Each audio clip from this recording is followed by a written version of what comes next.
You could tell that no one on that boat thought that this picture would be posted before going on the playoffs. Nobody in the building was really talking about it. It was really the people in the media, and they made a big deal about it. We didn't do anything wrong. It was our off day. We went, we had a good time. We were back in 24 hours. We didn't miss a meeting. We weren't late for anything. Nothing. Like everything flowed the same way a normal week would flow.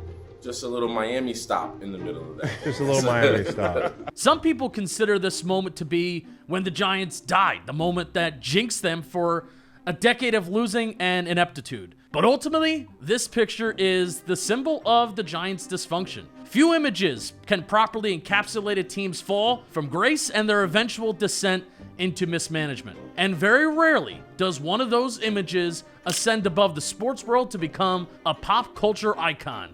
Yet, with the famed New York Giants boat pick of 2016, that's exactly what happened.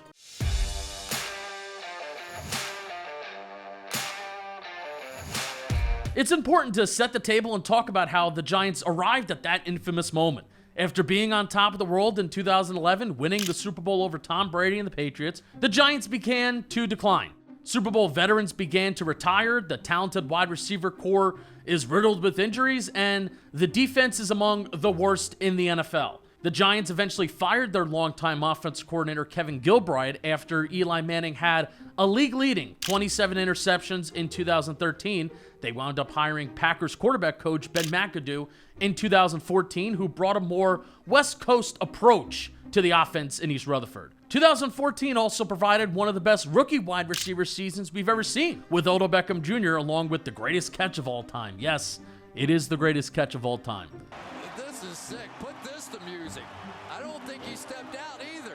That may be the greatest catch I've ever seen. But the Giants in 2015 is where things get really interesting for them and their future. Despite finishing the season with a 6-10 record, I actually consider 2015 to be one of the more fun years of my Giants fandom.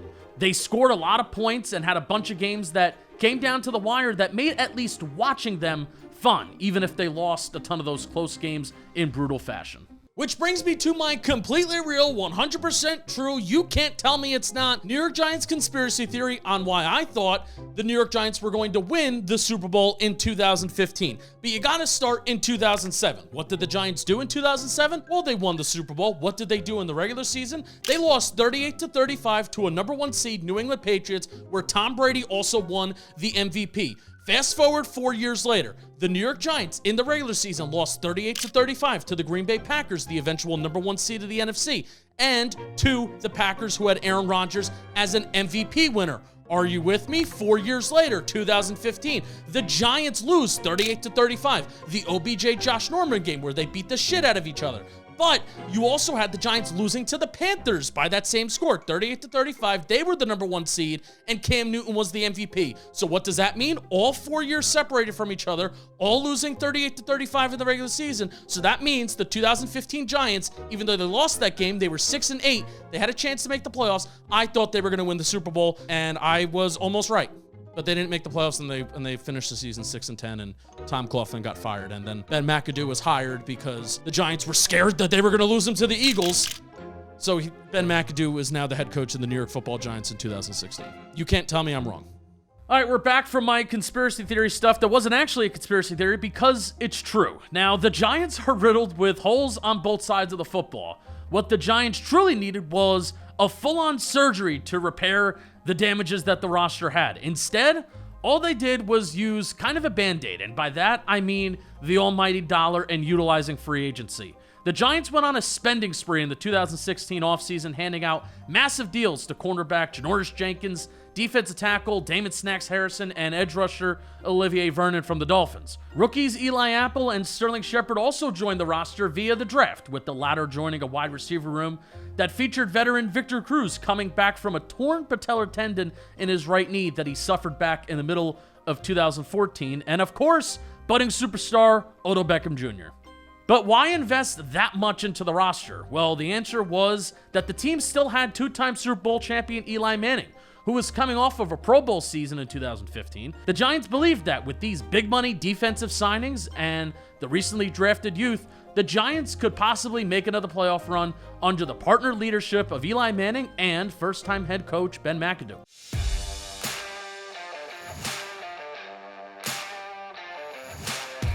Giants start the season a rough 2-3, but the season takes a swing for the better when Odell Beckham has the best game of his pro career. In the 10 times he was targeted versus the Baltimore Ravens, Beckham caught 8 passes for a whopping 222 yards and 2 touchdowns. To put it in perspective, Eli threw for 403 yards that day, so Odell made up for over half of Eli's yards thrown.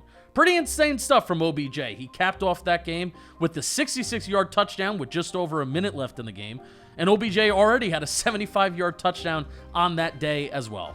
This game reflected a larger issue with the 2016 Giants. The offense was almost entirely based on the production of Odell Beckham Jr. If he didn't go, the offense didn't, and this wasn't helped by the fact that something had changed in Eli Manning. From 2015 to 2016, he basically became a shell of himself, and then that was felt through the remainder of his career. I have another theory. Week 3 of the 2016 season, Eli Manning takes a devastating hit by Washington defensive lineman Chris Baker early on in the second quarter. Eli, almost like from that moment on, what he was known for was keeping his eyes downfield, throwing the ball downfield. Even when he would take like a major hit in the pocket, something flipped in Eli Manning after that hit, where he became a shell of himself. He started dumping off the ball. He became a check down Charlie quarterback instead of throwing the ball deep down the field to his receivers. Now, was Eli's decline solely on him? Probably not. The offensive line really was awful.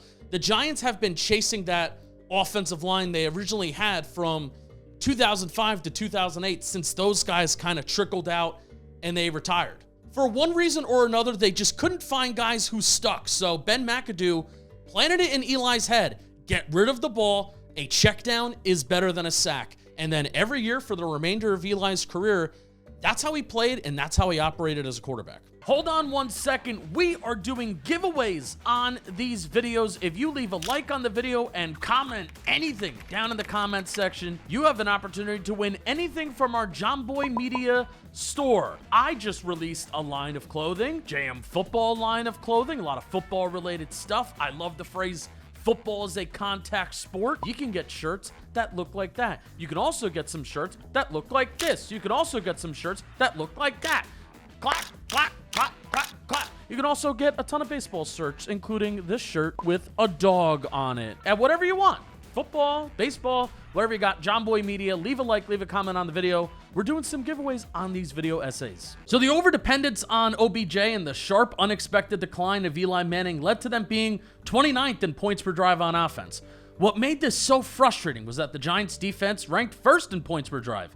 Those big free agent signings of Olivier Vernon, Janoris Jenkins, and Snacks Harrison all seemed to be paying off, with the mercenaries all having great debut years for Big Blue. Veterans on the defense played a big role as well. Jason Pierre-Paul, Dominique Rodgers-Cromartie, Jonathan Casillas, and Landon Collins were constantly on the field and making their impacts felt. Collins' impact was especially felt, with his production earning a spot on the Pro Bowl roster, an election to the first-team All-Pro, and a third-place nomination for Defensive Player of the Year. Just imagine there was a world where the 2015 Giants offense could somehow be coupled with that 2016 defense. So thanks to that defense and the big playability from Odell Beckham Jr., the Giants would only go on to lose 2 more games in the regular season after a Week 5 loss to the Green Bay Packers. Some of their most notable victories included a season sweep over the Dallas Cowboys, who were led by rookie quarterback Dak Prescott. Those Cowboys would go on to win the division and earn the #1 seed in the conference, with Prescott earning the designation of 2016 Offensive Rookie of the Year. But that didn't matter to those Giants, who had bragging rights at season's close. Vibes were high to close the season. Despite the offensive struggles, the Giants found a way to get it done. They had a real playmaker. They had a championship-winning quarterback with the pedigree of doing well in the playoffs, and a defense that looked as if they could dominate any opposing offense that the playoffs had to offer. Their first opponent of the 2016 playoffs in the wild card round, the Green Bay Packers. The infamous image, one that Victor Cruz stated would haunt him for the rest of his life, the photo of the 2016 Giants on a boat down in Miami. What made this image so bad is the cause and effect, the before and after, the paradoxical nature of it all. Every talking head had a comment on the image. Were they celebrating too soon? Was it okay to be on a boat cruise when the focus should be on the playoffs? Why were there so many players in Timbs and skinny jeans on a hot day on the Miami coast? We're not talking about that. I'm talking about we're on the Green Bay, so that's what I'm talking about. It'll work. While the Giants' party-going wide receivers weren't willing to talk about their big night out in Miami, Eli Manning did talk about it, and he admitted he was a little bothered by what he saw in that now famous photo, just not for the reasons you might think. I think as a team, we kind of always pride ourselves on being well prepared. So when I saw some of the pictures, I was a little disappointed just because obviously they didn't pack accordingly. They didn't have any shirts, obviously, and kind of all long pants, no shorts, no flip-flops or anything. So just disappointed on their packing and not being prepared for that situation. I was telling people I was the one that took the picture. They wouldn't let me in with my shirt off, so they made me take it. I didn't have a problem with how my favorite players lived their life as long as they showed up on the field on Sunday and performed the way they're supposed to. But as we know, what followed after was anything but a good showing. After spending time in beautiful, warm Miami, the Giants were set to travel to Lambeau Field in early January. Of course, Green Bay's home field was as cold and welcoming as it usually is that time of year. Fans and analysts had their doubts if the Giants could handle the cold. The Packers enter the game as 5-point favorites, and the Giants heard these doubters all too well. During the pregame warm-up, many of the skill position players did their on-field warm-ups shirtless in the freezing weather, showing the temperatures were not going to bother them in this wild card matchup. And then they let their own actions slap them right in the face. The Giants receivers famously dropped numerous passes that kept the offense at a standstill. They had 4 dropped passes in the first quarter alone, including 2 touchdown passes. Now, say whatever you want about the decline of Eli Manning in 2016. He brought his A game in the playoffs once again. It was his receivers and his supporting cast that let him down. And with the offense not providing any spark, the top-ranked Giants defense got its doors blown off, eventually losing the game 38-13 and eliminated from the playoffs. Now, the boat pick has a whole new meaning, one that we're familiar with today. It's become a meme that's transcended the game of football. It's one that perfectly encapsulates the doubts that people have when it comes to celebrating too soon. It's the antithesis to the famous Kobe Bryant line, "Job's not finished," because after that boat pick, the job of the 2016 Giants was certainly finished. In a lot of ways, the boat pick marked the beginning of the end for the New York Giants. Odell Beckham Jr. was traded away from the Giants heading into the 2019 season after he went on an ESPN interview with Lil Wayne and Josina Anderson where he called out head coach Pat Shurmur and his quarterback Eli Manning. Simple as throw the ball to him, man. That's just it's easy. What'd you say? It's easy. Just throw the ball to him, man. The next season in 2017, Eli Manning winds up getting benched for Geno Smith. Ben McAdoo gets fired for basically said decision because the fan base was going to riot. Eli Manning winds up retiring after the 2019 season as well. The Giants, after going 11-5 in 2016, have only had 1 winning season since. In that winning season, they made the playoffs. They won a playoff game. But basically every year, they've been picking the top end of the draft, and they have been looking for some sort of semblance of success. It's crazy how a single image can hold so much context, from a celebratory pick to a meme, and hey, even some ways a curse. The boat pick of the 2016 Giants will live on forever in infamy, and what makes it so unique isn't really who is in the photo, but what the photo represents within sports culture and beyond. Really, it's a cautionary tale, one that we can all learn from. It's what happens when you get a bit too cocky too soon.